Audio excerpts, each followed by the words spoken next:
Hello guys, welcome back to my channel Pratima editing. আজও একটা new blog নিয়ে চলে এসেছি।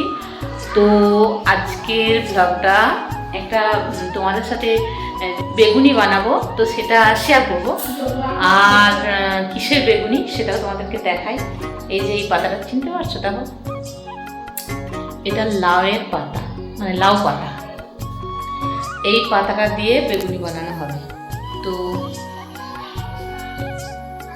তো কীরকমভাবে বেগুনিটা বানাচ্ছে না বানাচ্ছে সেটা তোমাদের সাথে শেয়ার করব। আর গরম গরম খেতে কিন্তু ভালো লাগে, মানে পকোড়া জাতীয় জিনিস তো সব কিছুই গরম গরমই ভালো লাগে, বেগুনিও গরম গরম ভালো লাগে। তো এটা লাউ পাতা দিয়ে বেগুনি বানানো হবে। আর আমি এটা এর আগেও দুদিন খেয়েছি, তো তোমাদের সাথে সেটা শেয়ার করতে পারিনি। ভাবলাম আজকে এই লাউ পাতাটা টাটকা টাটকা এই যে তুলে আনলাম, তো এখন এটা দিয়ে বেগুনি বানাবে, মা বানাবে, আমি কিন্তু নই। তো মা বানাবে আর আমি তোমাদের সাথে সেই ব্লগটা শেয়ার করবো। তো চলো দেখতে থাকো কী কী দিয়ে বানানো হচ্ছে সেটা শেয়ার করবো। পুরো বেগুনির মতনই, যেমন বেগুন দিয়ে বেগুনি বানানো হয় আর কুমড়ো দিয়ে বেগুনি বানানো হয়, ঠিক সেরকমই লাউ পাতা দিয়ে বেগুনি বানাবো। তো চলো দেখতে থাকো। লাউ পাতাটা ভালো করে জল দিয়ে ধুয়ে নেওয়া হচ্ছে। মাকে যেটা করতে বলেছি, এই যে পাতাটাকে এইভাবে হাতে করেই কেটে নেওয়া যায়। এই যে হাতে করে কেটে নেওয়া হয়েছে, মা ছোট ছোট করে দিয়েছে, একটা বড় করেছে। তো এরপরে এগুলো দিয়ে বেগুনি বানানো হবে। তো চলো দেখতে থাকো কীরকম বেগুনি হয়। আর এই যে অনুষ্কার সাথে আমার একটু রাগারাগি হয়েছে, সেজন্য একে অপরের সাথে কথা আমরা বলি না। ও আমার সাথে বলে না, আমি ওর সাথে বলতে যাই না।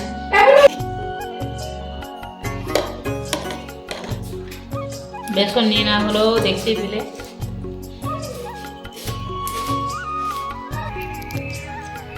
এখানে দেওয়া হলো খাবার সোডা আর কি, কালো জিরে,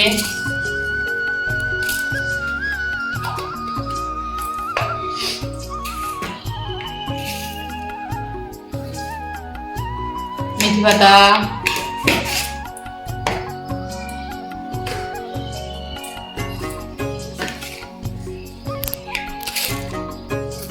চিনি,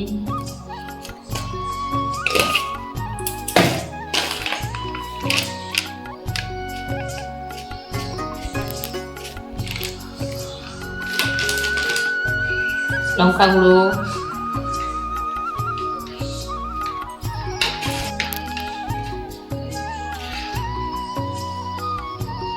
লবণ, আর দিও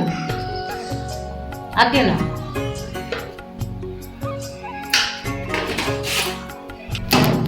তো এখন এটা জল দিয়ে বেসনটাকে মেখে নেওয়া হবে।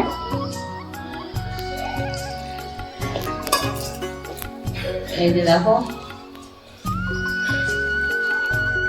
এখন বেসনটা রেডি হয়ে গেছে, দেখতেই পাচ্ছ।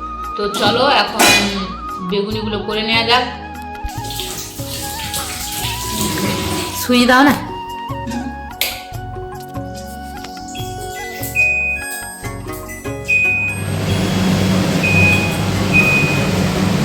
চিমনি এখন স্টার্ট।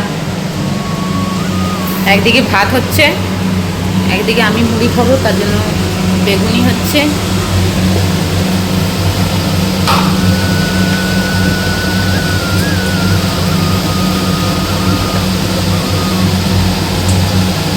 তোমাদের সাথে গল্প করতে করতে কড়াইয়ের তেল গরম হয়ে এসেছে।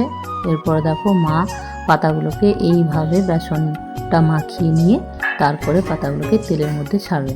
তো এই কাজটা খুবই টাফ, আমি করতে পারি না, সে কারণেই মাকে বললাম যে তুমি বানাও, আমি একবার নিজে ট্রাই করব, তখন তোমাদের সাথে সেটা শেয়ার করবো। বাট আমি এখনো পর্যন্ত একটা দিনও করে উঠতে পারিনি। তো যাই হোক, তো দেখো। আর প্রথমত এটা বলে রাখি, খেতে কিন্তু খুব সুন্দর লাগে, দারুণ লাগে আর কি খেতে। আর গরম গরম খেলে তো কোনো কথাই নেই। তো এটা আমি ভাবলাম যে তাহলে দুদিন আমি খেয়েছি, তাহলে তোমাদের সাথে একদিন শেয়ার করি। তোমাদের যদি ভালো লাগে আমার ভিডিওটা দেখে, তাহলে তোমরাও বাড়িতে এইভাবে বানাতে পারো, কোনো অসুবিধা নেই। আর আমার তো খুব ভালো লেগেছে। আর দেখতেই পাচ্ছ এখন দুটো ছাড়া হয়েছে।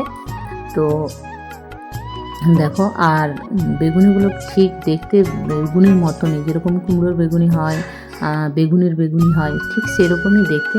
মানে দেখলে কেউ বুঝতেই পারবে না যে এগুলো লাউ পাতার বেগুনি বলে।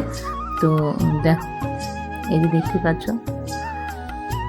যখন লাল লাল ভাজা হয়ে আসবে তখন নামিয়ে দেবো, যেরকম বেগুনি হয় স্বাভাবিক সেরকমই।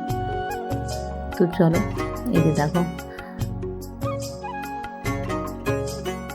এই যে এখন দেখো ভাজা হয়ে গেছে লাল লাল করে। এখন এবারে এইগুলোকে নামিয়ে নিতে হবে। ব্যক্তিগতভাবে আমার খেতে তো দারুণ লেগেছে, আর আমি খেতে খুব ভালোবাসি এই সকল জিনিস, মানে আমার খুব ভালো লাগে। তো দেখো, একটা ছোট একটা বড় হয়েছে, খুব সুন্দর হয়েছে, দেখাচ্ছে কিন্তু দারুণ। তো চলো এরপরেরগুলোও ভেজে নেওয়া যাক। তো অনেকগুলোই ছিল, কটা ছিল আমি অতটা গুনলাম না, তোমাদের সাথে যখন পাতাগুলো দেখালাম 5-6টা হবে হয়তো। তো তারপরেরটা হচ্ছে সব থেকে বড়, এই যে দেখতে পাচ্ছ। তো এটা এত কুবকুবে হয়ে ফুলেছে, মানে ধারণার বাইরে। এই দেখতে পাচ্ছ, আমি মাকে বলছি তো দারুণ ফুলেছে। মা বলছে হ্যাঁ, এরকমই বেগুনিগুলো ফুলে যায়। তো আমি দেখে মানে দাঁড়িয়েছিলাম আর ভিডিও বানাচ্ছিলাম মায়ের পাশে দাঁড়িয়ে দাঁড়িয়ে। তো আর দেখে খুব ভালো লাগছিল, পুরো বেগুনির মতো। লাউ গাছের পাতা দিয়ে বেগুনি বানানো চলছে এখন। তা করতে করতে অনেকগুলো ভাজা হয়ে গেল। আর অনুষ্কাকে আমি দিতে গিয়েছিলাম। এই যে দেখো, আমি বললাম, অনুষ্কাও ফার্স্ট টাইম খাচ্ছে। অনুষ্কা বলছে লাউ পাতার বেগুনি হয়, আমি তো জানতাম না। তো অনুষ্কাকে দিয়ে এখন চলে এলাম।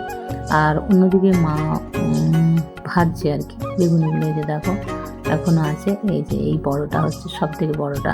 তো চলো, ভিডিওটা ভালো লাগলে লাইক কমেন্ট শেয়ার এবং সাবস্ক্রাইব করতে ভুলো না।